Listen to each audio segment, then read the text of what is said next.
Hey, what's going on, YouTube? Welcome to the Mastodon. As always, I am the Mastodon, and this is the first episode of a new show. I've been had in the works for the last 6 months, more. I don't know. Um, uh, Music related. I wanted to get back into my first love of music, and I thought, what better way to do it than bring make a panel show and just talk about an album, break it down, um, uh, and I guess I don't know where else to go with that. Uh, um, we're going to break it down by cover and track list, production, and we'll give it an overall rating. Um, and my dog is barking and carrying on, so that's always fun.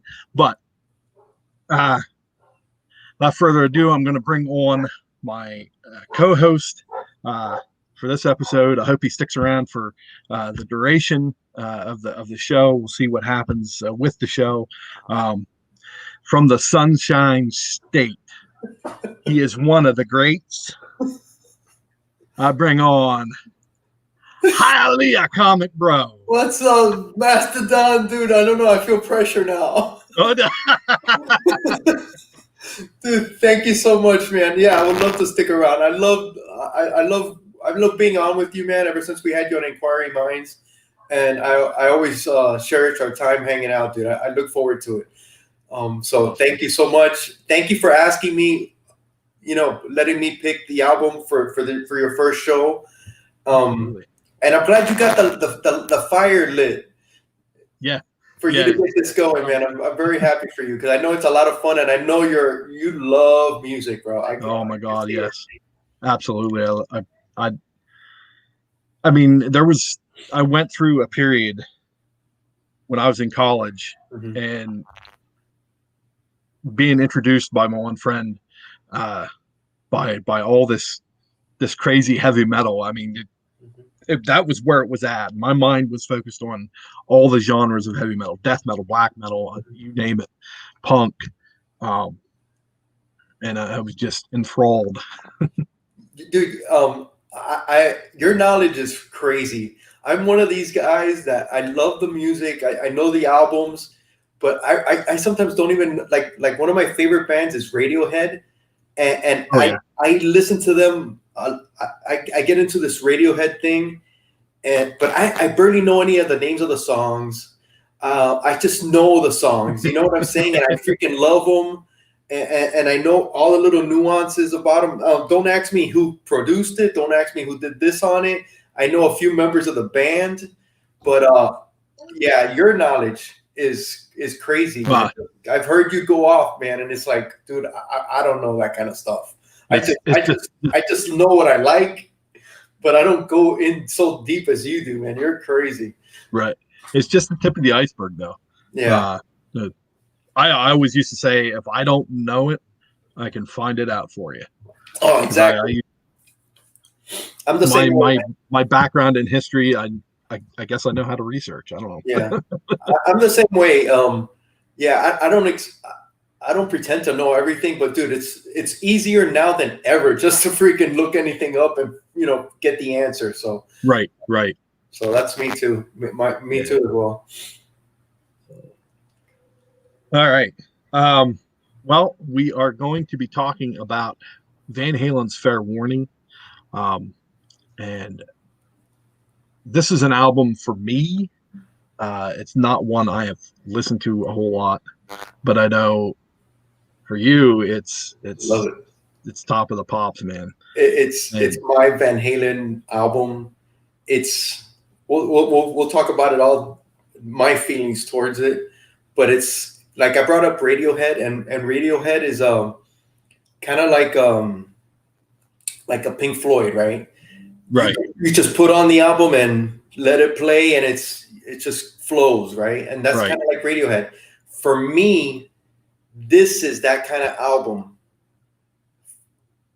Van Halen's Right. album that just flows, and it has it's almost like a concept album, and it just flows, and the songs all fit together, man. I was thinking about that earlier in the week. I thought, this it sounds so much different from their other stuff, but yet it's still a Van Halen album. Yes. And I thought, there's a thread. Is this a concept album? I thought that right away, like earlier in the week. It's the closest I think they got to it. This Right. is their concept album, because like Van Halen 1, Diver Down, it just seems like bits and pieces. There's no Right. covers. There's no covers on this album. Right. Yeah, that's what I was going to bring up. There's no covers. There's no Which was a constant theme for them. Exactly. It's a constant theme, and there's also a funny thing about that. There were no singles. Really?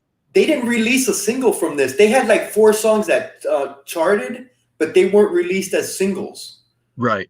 So I didn't know that. Yeah, it's like Unchained is one that I would have expected to have been a single. I mean, that's got single written all over it. All over it, but it wasn't released as a single. Mean Streets was another one that you would think. Yeah. Then they got the slow one, which is When Push Comes to Shove. Yeah. It's just a Oh groove. my God, the bass in that. Oh my God, you just brought something else. Yeah, the bass. This is their best rhythm album. As far as Alex Van Halen and Michael Anthony. Right. Bro, Alex pounds on these drums, bro. Pounds. And yeah, it's the closest thing to a concept album, and it's probably their least selling album of the David Lee Roth era. I think it sold 2 million copies, but for them, it was the least. It's their poorest selling David Lee Roth album. Okay. I guess in a way that might kind of explain why I haven't listened to it that much. Mm-hmm. And like you said, it's not there was no single, so there's no promotion of it basically. The Unchained is the only one that I had ever heard off of it before, before listening to it. But it's and then we're doing cover to cover, and then you look at the cover, and it's so different as well, right? Compared to their other albums, right? That's something that I was going to address. For me, that I don't know about that cover. That cover's ugly. Dude, it is, but you know what? It fits the songs. It fits the mood of the album. The grittiness, right? And and I'm glad we're doing this show, because I had never gone out and tried to see what the story was with that album cover. So I'm really happy we're doing this, because I actually went and I found out what's the story behind the album cover. But yeah, it's you put out all the Van Halen album covers, and then which one doesn't belong, right? And it would be this one. It sticks out. There's no flying, the VH. There's no the flying. I forget what they call it, the wings, whatever. It just doesn't fit. This album don't fit, man. It's well, like you said about the previous album, Women and Children First. That picture of them just goofing around basically on the cover. I mean, that's Van Halen. And you go to the next album, and it's like, what the hell is this, man? What is this? Is this a jazz album? Because that's what it put me in mind of. A jazz album cover. Dude, I don't know if it gave me the jazz feel. It gave me a feel like if they were a British band, and it was all or Scottish, and it kind of had that that rustic feel. I don't. That's what I always looked at it that way. It's like gangs and getting beat up, and that's basically what the cover is. It's all these images of violence, but in an artistic fashion. And then I don't know if you want, I'll go into it. The cover's it's from a collage by this Canadian artist named oh my God, his name is William Kurulek, and it's called The Maze. And I believe it was Alex Van Halen that saw it, and then what they did, and the collage is about the artist's tough upbringing, his tortured youth, and what they did was they pieced parts of the quilt or the collage, and that's how they made the album. It's one guy beating his head against the wall. Then there's another one where this kid's being punched in the face. Right. And those are like all images of the artist growing up. I guess he had it tough growing up. And then the first song on the album is Mean Street. It fits the album. Yeah, which you said about correlating with the track list. Yeah. I mean, I guess if you start looking at it a little closer and it has a deeper meaning like that, then for me, I'm going to start to understand where they were going with it. But if I saw that when it first came out, I probably would have passed it by, not realizing it was Van Halen. Yeah, definitely. Nothing said Van Halen on that cover. Yeah, nothing said Van Halen. But just think of the images on the album, right? And then go to the track list, and it's Mean Street. Just the name of the songs: Dirty Movies, Sinner Swing, Hear About It Later, Unchained, Push Comes to Shove. So This Is Love. Yeah, that also fits. Sunday Afternoon in the Park, and then One Foot Out the Door. They're all gritty, pretty much titles, except for maybe So This Is Love, right? Right. That's the only one that doesn't. But then you hear the song, and that song rocks. Yeah, yeah. It's crazy. Man, I listen to this album. I get into it like every 3 months, and I'll just put it on, and I'll hear it for like a week. And I'll just have it on loop, and I'll just be listening. I'm working out, I'm doing whatever I'm doing. I got my headphones on, and I'm just listening to it, and it's a concept album. It's a Van Halen concept album. They all fit. They all fit together. Right.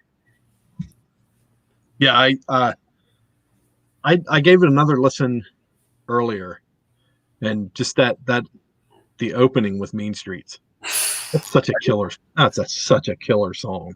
Dude. But the next two are, how do I want to say it? They're fun songs.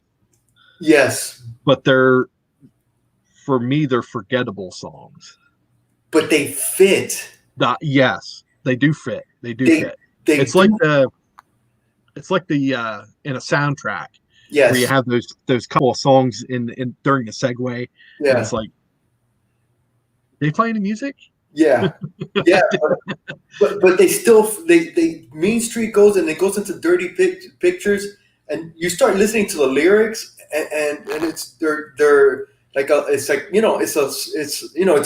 pornos, and they're talking about women undressing and stuff like that, and then Sinner Swing is more like a little rocker. But it's still, oh, you sinner, swing, da, da, da, da, da. But it's more rockabilly almost. It's almost borderline rock. It gets into that kind of 50s, but it's not. It's just so good, man. The thing about this album too is Eddie's all over it, but it doesn't seem like it's an Eddie show. I don't know if I'm explaining myself right. Like there really isn't an eruption. Right? It's not that he just takes over. Everything, all his solos fit. It's patterned. It's It's not overpowering. Yeah. It's not like he's trying to overpower it. Right. Man. That was something I definitely noticed about it. It was that it, like you said about Radiohead, there's a flow to it. Which definitely flexes its muscle as a concept album. Yes, and it has its peaks and valleys, man, and it's right. And the thing is, like you say, Mean Street starts the album, and it's like kind of like, what is it? Running with the Devil starts off, Van Halen. Right. Yeah. And then side 2, oh my God. Starts up with Unchained, and they get you again. Right. I like side 2 better Mm-hmm. because it seems to keep the punch going. Yeah. You know, but like you get the Sunday afternoon in the park, and that's a phenomenal piece of music. It is. I mean I mean people. This is probably where my unpopular opinion comes from, Uh-huh. is that too many people base Eddie's talent off of songs like Eruption, Mm-hmm. when there's more songs like Sunday Afternoon in the Park Mm-hmm. that really show his intensity and passion for playing the instrument. Yes. You Definitely. know, but And also, I believe, like reading up on this album, I'm not sure if it was his last album with them, but I think it started moving Eddie, I know, into making his own studio 5150, and right, and doing things like I read that a lot of the times he would go back and with another, not the main producer, which is Ted Templeman, and he would go back when everybody was gone, and he'd go back into the studio and change things up and tweak things behind Templeman's back, and they were at odds, making this album. So I think it was a change for Van Halen. I think also, yeah, it was the first time that they used a synthesizer. He introduces the synthesizer, and that would take them into the stratosphere and stuff. okay, Yeah, yeah, but yeah, because over the next what 3 albums, 3 albums. the Yeah, synth was pretty heavy in it was those a whole three. different sound Yeah, compared like 1980. especially by the time you hit Sammy's tenure, Oh yes, but and even still, this is gritty. And only 2 albums later, they do 1984, and then dude, they're a hair band basically. right, You know, it's a massive departure. It's a right, massive departure for them. They got the lights. They're on a sound stage. Eddie's on the piano. Smile. yeah, It's a whole different band. It's a right. whole different band. It, I think fundamentally that is the evolution of a Mhm. lot of bands.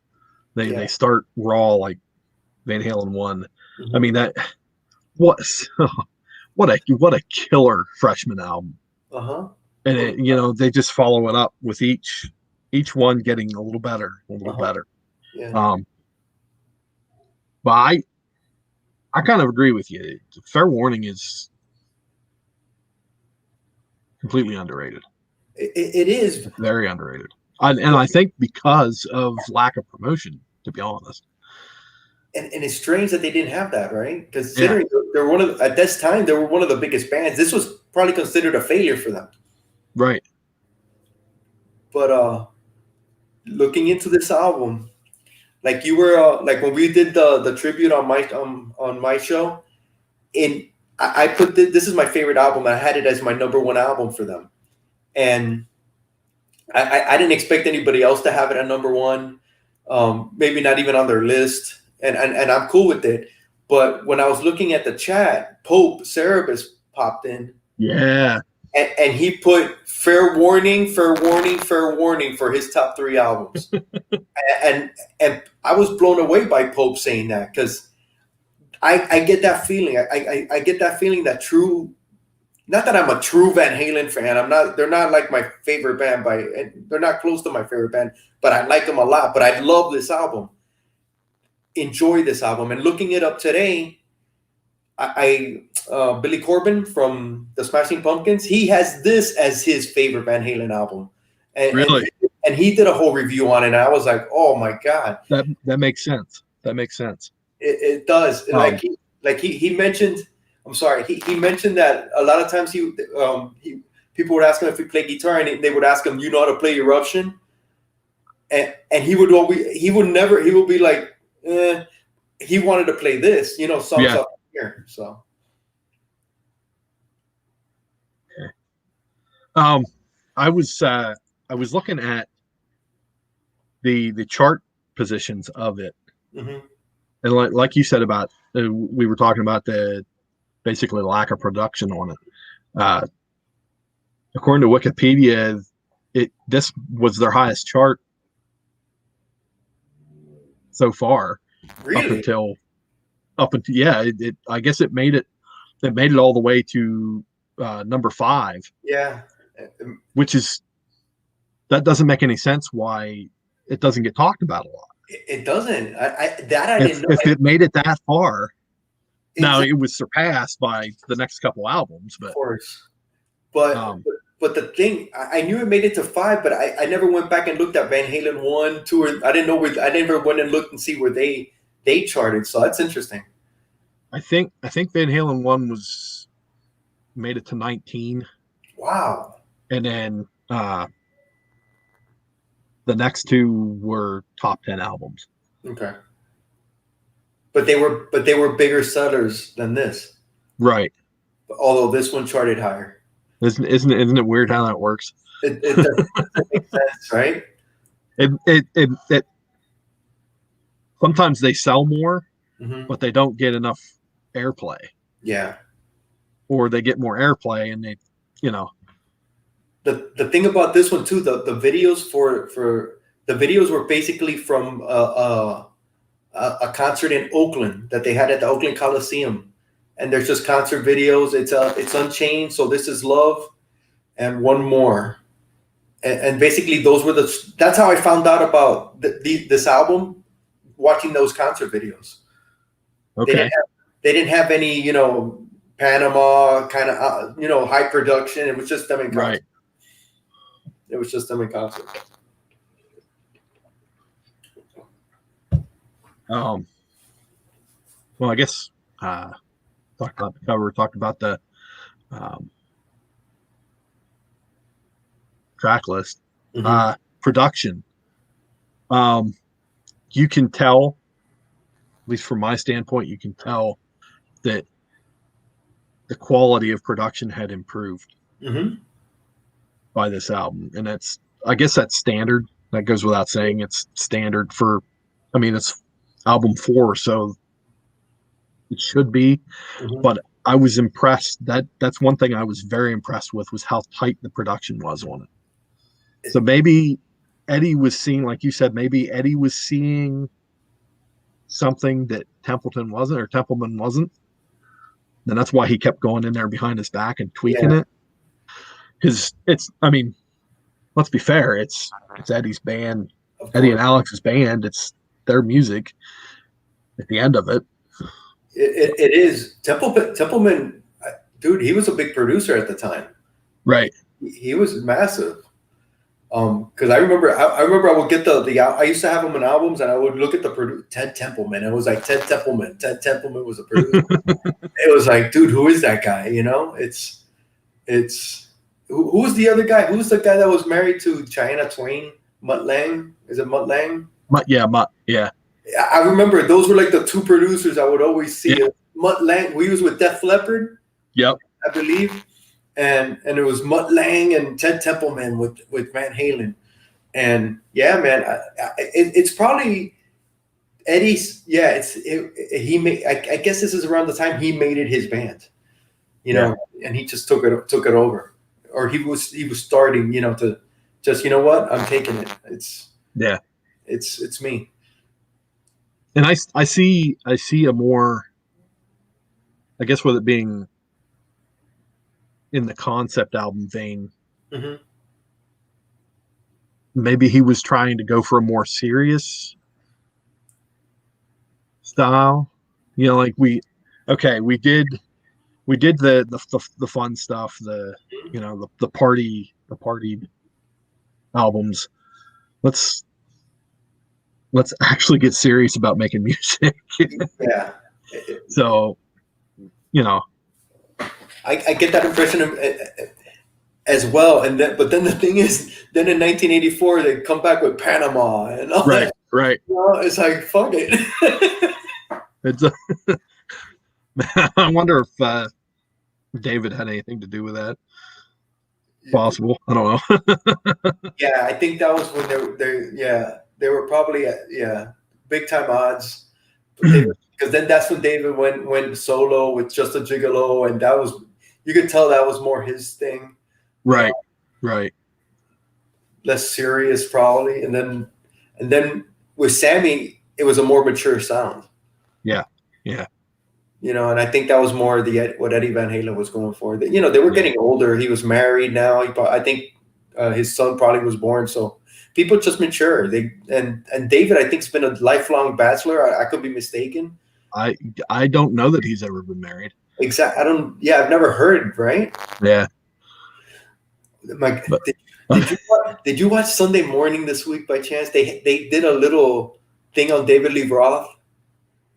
No, I didn't.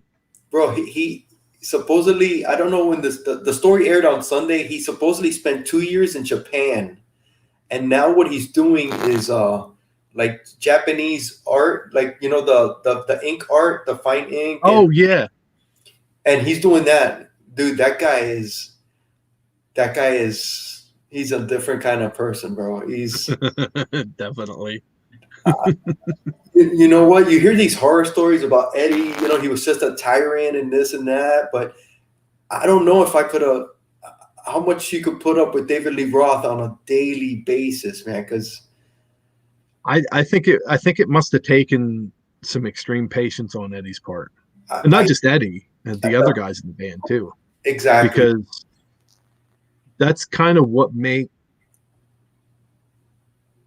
David a front man and a great front man. Mm-hmm.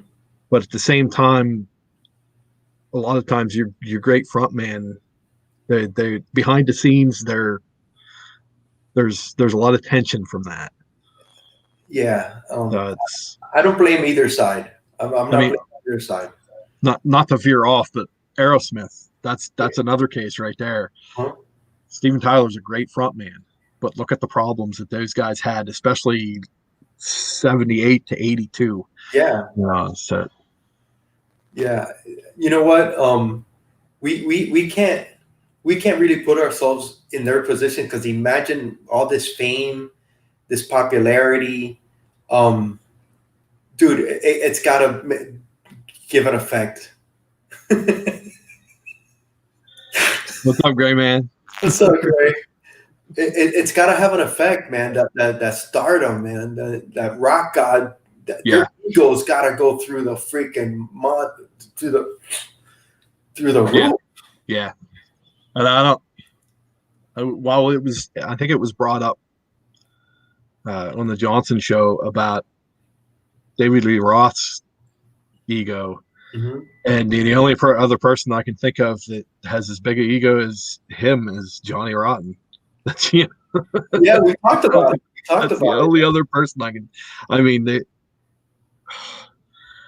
Johnny Rotten might be a little more egotistical. He's it's gotta, and being around people, being around that's got to grind on you, man. Oh yeah, it's got to grind.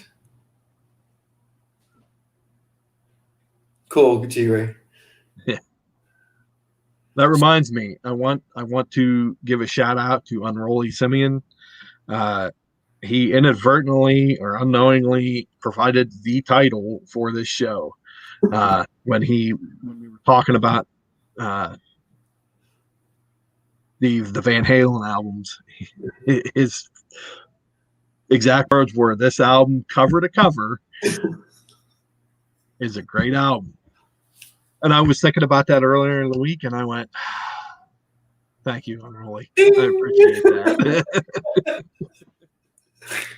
The light bulb, right? It's like, dude, it's right. It's right there. It's right there, cover to cover, perfect. Huge thank you to Unruly for that. Awesome. I'm sure he'll be watching this on the rewind if he's not watching it now. Yeah, dude, right. Unruly's great. Unruly's great. Javi, what's going on? Hey, what's up, Javi? We are kind of in the midst of talking about the production. I guess there's nothing really more I can add to that. The production value on this album is great. The only thing I read on that I could add is it was made, I believe, in like 12 days. I could be wrong. I know it was a short amount of time, and the total cost was $40,000. Really? That's it. Wow. That's crazy, right? That's cheap for it. That means everything that they made above that was. No wonder they didn't promote it. They didn't. It's not like they lost money. It didn't cost anything to make, man. It's nuts. But that's crazy. Man, I can't say my favorite song on the album. My favorite Van Halen song is "So This Is Love," right? And it's that's. I'm going back to the rhythm section, but Michael, man, Alex, just man, it's like da da da da da da. Dude, he's just destroying the drums, man. Absolutely, man. Awesome. But dude, this it's a massive album for me. You wanted to say a little bit about the impression you gave on that Monday night show, right? Yeah. I sort of wanted to address it because I did some thinking about it, and I thought I have an unpopular opinion about Eddie Van Halen. Okay, I think he's overrated. That being said, I don't think he's the most overrated guitarist ever. There's so many others that are above him as far as being overrated. Yngwie Malmsteen is one. Hendrix, while he is great, and I love Jimi Hendrix, people rate him far too high. He's the Jack Kirby of guitarists. I'll roll with that, and I'm a huge Jack Kirby fan. Exactly. I'll roll with that. Of course. That's a good comparison. I have defended Hendrix before because somebody once said to me that he messed with the guitar, and I'm thinking, dude, 1967.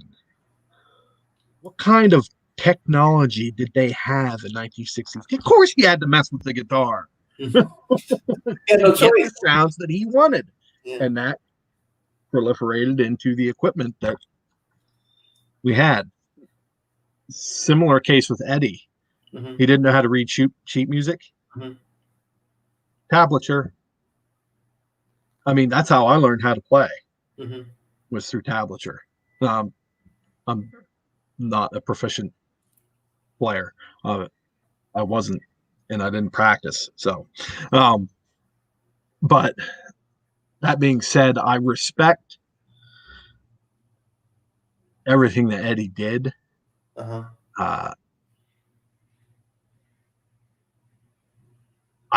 think I came to that conclusion was because of a lot of the fans of Eddie. I'm going to liken them to Steelers fans. And Steelers, you know how Steelers fans are. There is no other team besides the Pittsburgh Steelers. And from a lot of Van Halen fans, Eddie Van Halen fans, that's the same vibe that I get. There's nobody else. Yeah. And I can think of 5 guitarists that are better than Eddie. Steve Beckett, Jimmy Page, Eric Clapton, even though he's overrated as well.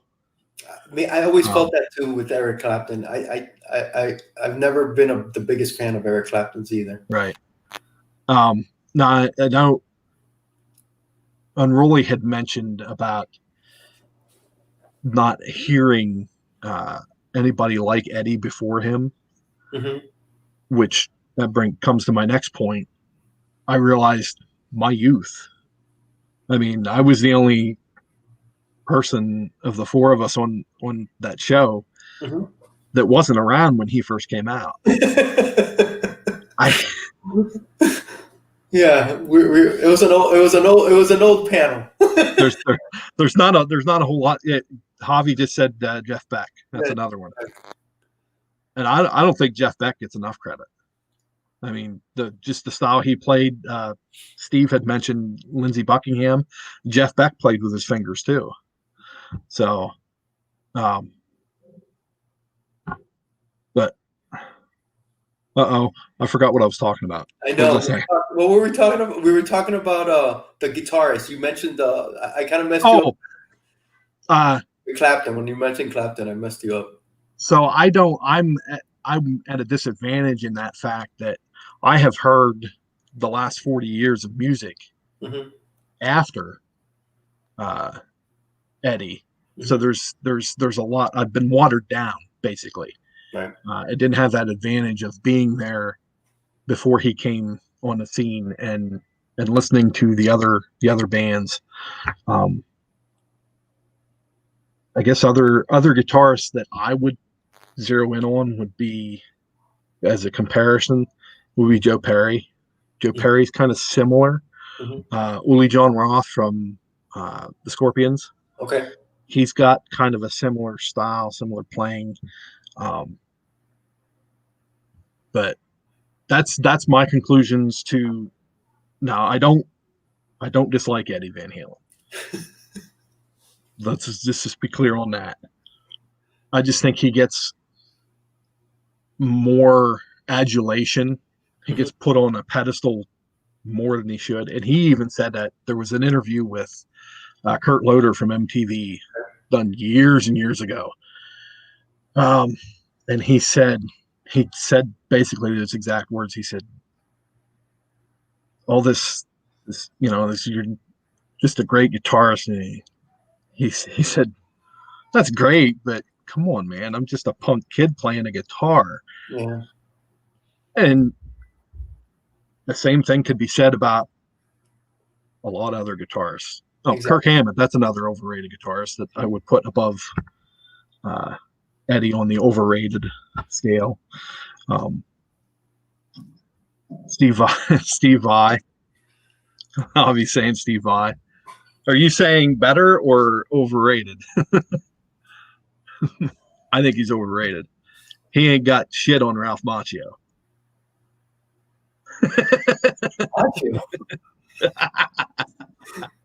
That's an old movie called Crossroads that Ralph Macchio was in, and Steve Vai played he played the Devil's guitar player. So it was kind of like The Devil Went Down to Georgia in a movie form, but with guitars.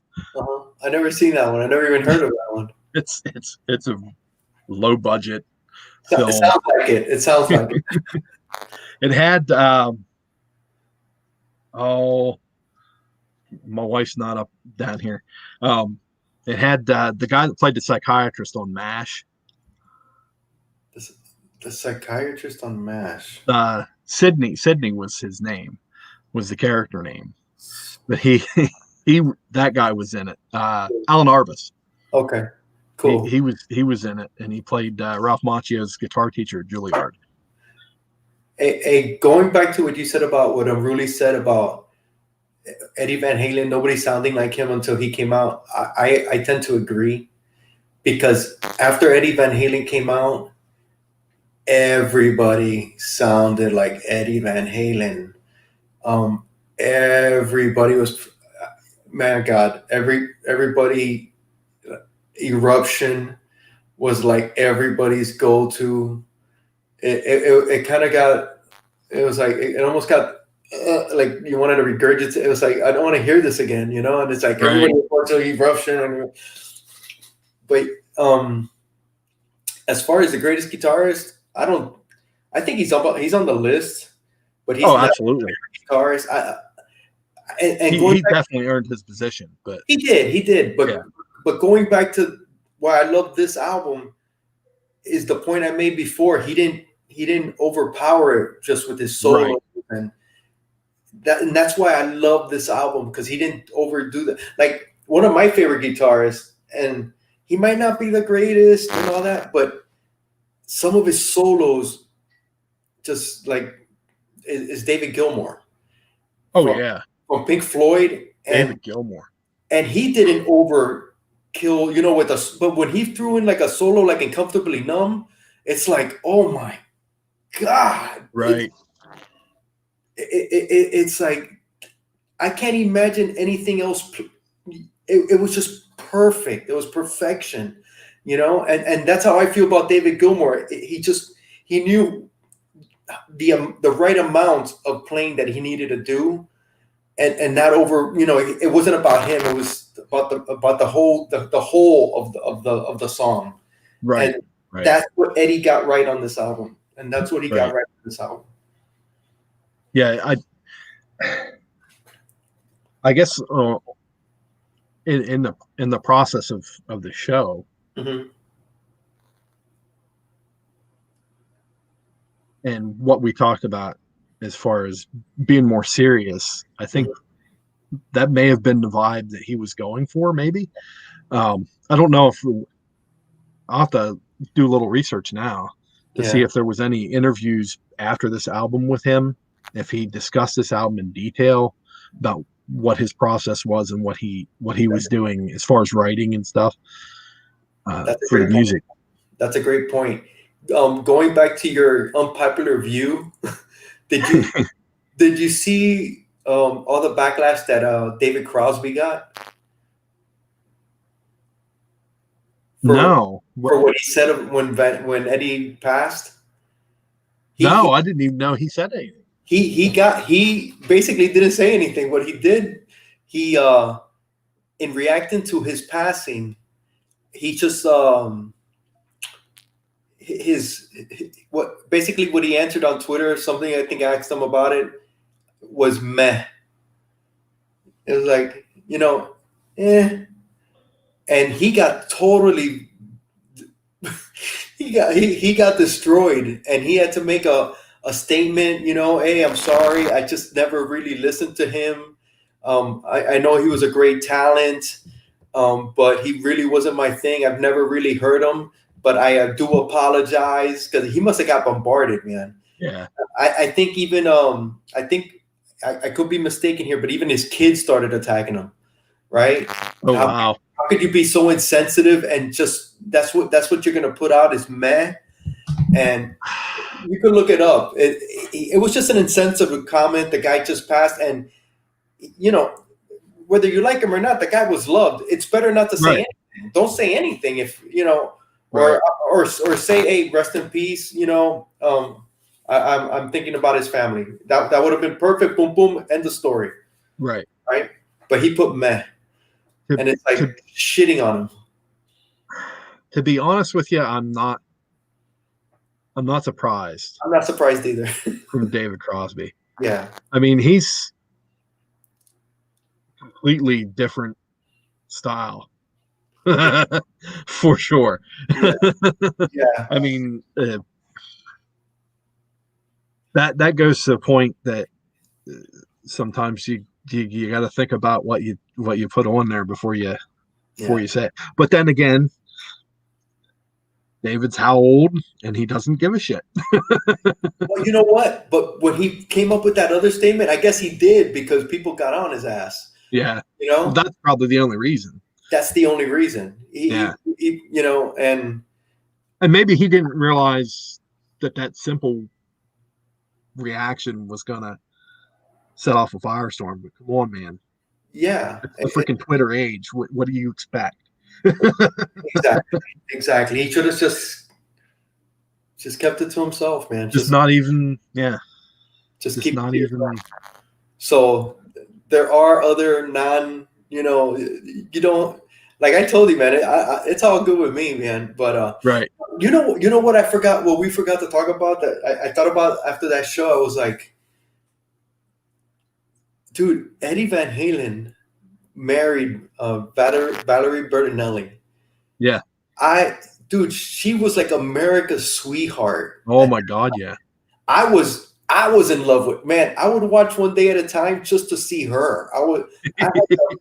I had the biggest crush on her. She's still good looking. She's still cute as hell, you know? Yeah. And Eddie got Valerie. That was huge, bro. That was massive, man. I was like, no. They were like the cute. It was almost like they were like Joni and Chachi. It was the same. There was like they were just adorable, dude. It was just. Right. I think They were. I think Eddie had better hair. I think Yeah. Eddie had better hair. They were a good couple together too. Yeah. Just things break down, right? Yeah, things happen, but I read that she was at the bedside. When he passed, that she Really? was. Yeah. Wow. They still had a very good relationship, and see, that's awesome. It is. That's really cool. That's more of the exception, I guess. That's not the norm. Right. No, it's not. It's not the norm. So that was very nice to see. Especially if the split is rough. Yeah. Yeah. Oh. I've heard it was well, I'm not I don't know. You hear stories about what happened. Yeah. You could only imagine. Right. You know how things that happen behind it is. I like how Sammy came out and addressed the fact that they had been in communication over the last year, 2 years, I think he said. Yeah. And we're just talking, like shooting shit like old friends, That's good to see too. That was really cool. I know David Lee Roth did an interview on Rogan. And he brought up, hey man, he's not doing well. He's not doing well. And it was like, but nobody, I think, really got the gist of it, how bad it really was. Yeah. See, like I said, I didn't even know he had cancer. I had no clue. It was shocking when that came out. Yeah. I knew he had survived it. I just didn't know it had returned, Right. But wow. It's it shocked people.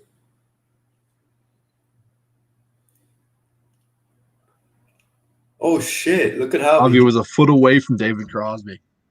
I'm sorry. That's a whole different show, I guess. Yeah, that is a whole different show. He was in the crowd. Oh my goodness. That's crazy. Yeah. Nice. Yeah, I knew some of their stuff as a kid. With I had an older sister who's she's same age as Goat. Okay. And so she got me into bands like Motley Crue, Poison, Van Halen, stuff like that. But I never really got into them that much until I got into college and started hanging out with my buddy, and he brought up he is of the same mind as me as far as Eddie. And the whole Eruption deal and people basing it off Eruption, and that goes back to what you said about all the copies. Oh my God! Just and his words were, "The song isn't that hard to play." Yeah, and he's a guitarist, so right. Everybody was playing it. right. But nothing sounded like it before that came out. Right. Like that. That was the big thing. Which it was aptly titled. It doesn't have to be difficult to be good, right? Right. That's true. Like look at my God, Sweet Child of Mine. That riff is. I remember when. Oh my God! And it's just it's not that hard. I might be wrong. No. I'm not a guitar player, but it doesn't seem like it's that hard of a riff to do. But it's iconic. Everybody, you heard that everywhere in 1988, dude. That was on or 89. Whenever I think it was 88. But when that song came out, it was. That's all you would hear at the beach, and it was like, oh my God! Right. But it was great and it was amazing. But then you start, then you get tired of it, and now you hear it. And it's like, dude, I heard it the other day, and my wife was driving, and it came on, so I had a chance to listen. I'm like, it's really not that complicated, at least to me. I could be wrong. I'm not a musician, but it's just, but it's still great. It's still great, man. It's still great. Right. Well, do you have anything else we wanted to discuss about this album? No. please listen to it if you haven't. Listen to it, Yes, start to finish. It's not. Don't pick at the songs. Just let it play. Put the headphones on, and it freaking jams. Um, it's my favorite It's one of my favorite albums, period. But it's definitely my favorite Van Halen. I'll listen to this pretty much before I listen to anything else that they have. And I just want to say thank you, man. Thank you so much for inviting me on, Mastodon. It's a blast. It's always a blast coming on with you, bro. It's always a good time, dude. I just, since the first time we hung out together, it just felt so cool, so right. It's right. We're just comfortable, and that's what I like hanging out with you, man. Thanks for coming on. Anytime, dude. Anytime, I'm here for you. I think what spawned this idea was when you came on and we were talking about stuff in the Rock and Roll Hall of Fame. Yes, I think that's how this idea spawned out of that. And like I told you, I keep coming up with new ideas, and I don't know what to do about it.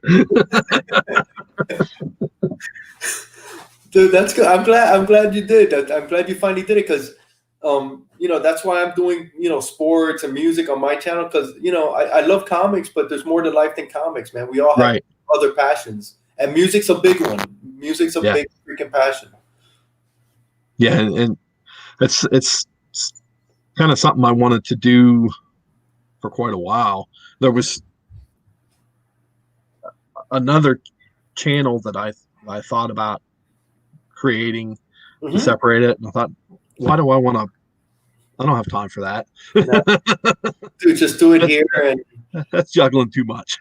It sounds like it's too much work, and then you already got a set base now. You got your subscribers. They're gonna tune in if music is. I'm sure everybody's into music, whether they like this particular album or whatnot. They're gonna come here and they're gonna learn something, hopefully. Right. Yeah. I like this. You know what, Gray Man. I think he does 5 albums.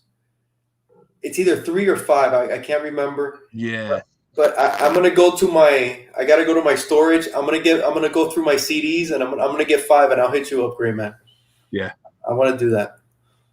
Yeah, I need to do that too. My whole collection's sitting over here in 3 boxes.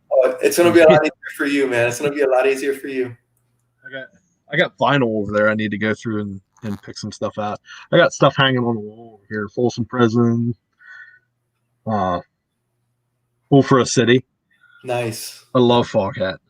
I freaking love Foghat. What is it from Dazed and Confused? Yeah. That captured Foghat. That's exactly what Foghat was. Absolutely. Totally. I need to watch that movie again. Yes. It's been too long for me as well. Yeah, it's 5 music memories. Gotcha. Awesome, dude. Oh, and G-Ray's already asking, what album you doing next? Well, you brought it up, brought this band up earlier. Uh-huh. And I know you love them. Dark Side of the Moon. Oh, dude, let's do it. I have it tattooed on my back. Yeah. It's my God. Let's do it. Maybe we could get G-Ray on here. Who knows? Yeah. Or Javi. So if you're interested in, you're watching us on the replay, or any of you guys in the chat, if you're interested in coming on to the show, hit me up. Awesome. Message me or Hylia, and we'll make the connection and come on. We'll talk about whatever album we would like to. Dude, that would be awesome. Yeah, man. And you have plans? Well, you want to do this how often? Every 2 weeks. Every other Saturday, basically. I'm kind of, I guess, in a way, following the Start Me Up show. Okay. Perfect. So whenever the week that airs, the Saturday after. Perfect, man. Perfect. So I don't know if we want to. I mean, we can tweak the logistics of it, at air times and stuff like that. I know Saturday's hit or miss. Sometimes there's a lot of stuff going, and sometimes there's not. So it's like, I wanted to try to avoid doing stuff because there's a lot going on during the week. Yeah. That just seems to be the way it is. I wanted there was some other guys that in the community that I had hoped to try to get on as guests, and they're half a world away. So like Simple Simon, I wouldn't mind getting him on. Yeah, he's been on. He was on Gray Man's recently. Yeah. Uncanny Kyle Walker. I know music is something he'd be interested in shooting shit about on the weekend. And he's 18 hours ahead of us. So G-Ray's ahead. Look, he's got he's going to sleep, man. Good night.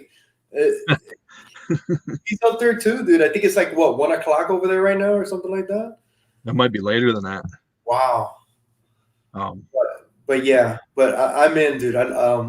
This was a great time. I know Javi would love to be here. I got one question. Were you a fan of Kim Carnes' Betty Davis Eyes the other night? Yes. Awesome. I have that album on vinyl. Wow. No. Wow. Because I know 84 was in the chat, and I don't think he even knew that song. Yeah. And I was like, dude, I mean it. I stop on that song every time I hear it. It's really, what's funny? I looked up after the show.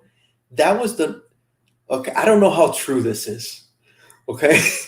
But because now I'm thinking of all the 80s songs, but I saw a list that it was the number 2 song of the 80s. And I find that I got to look more into it because I find that hard to believe. Of the entire 80s, if that was the number 2 song, that's crazy because I'm thinking just Billie Jean or some of those, the Michael Jackson. And then on that list, they had Olivia Newton-John, Let's Get Physical is the number 1 song of the 80s.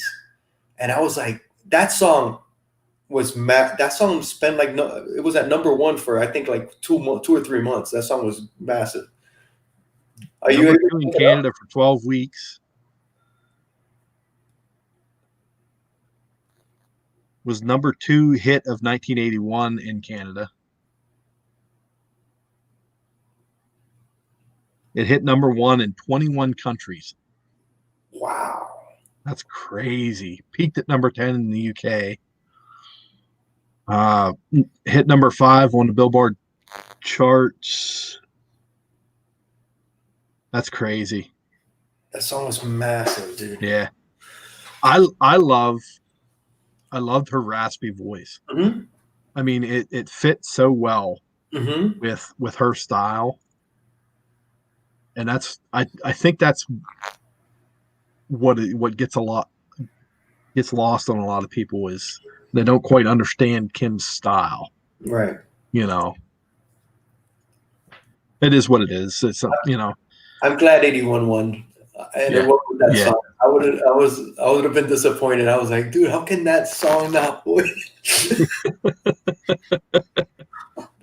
Dude, that's awesome. Yeah, man. We'll do this after the Start Me Up show. Definitely. Sounds good. Yeah. Awesome. Thank you for having me, man. Thank you. All right. Absolutely. So stay tuned for the next episode in 2 weeks. We'll see if we can get some guests on. Yes. For episode 2, we're going to discuss Pink Floyd's Dark Side of the Moon. Such a fantastic album. Mind blowing. And we'll get into the multi-million-dollar edit in connection to Wizard of Oz. Oh my God, dude! Oh my goodness, yeah. Let's talk about that because I've seen that so many times. That's crazy. That can't be. We'll talk in that show. Okay, stay tuned for that. Right. We'll save it up. Yeah, we'll save it up. All right. as always, well, I'll let you go first. No, no, you go, you go. Let's end it. You know how to end All it. right, Oh, all right. Go over to Bear Island's channel. yes. He's premiering a great video. It's called The Last Con. I'm intrigued because we've all missed out on a lot of cons this year, and but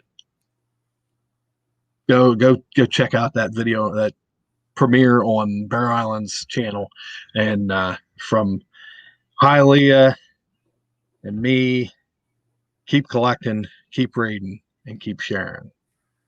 Peace.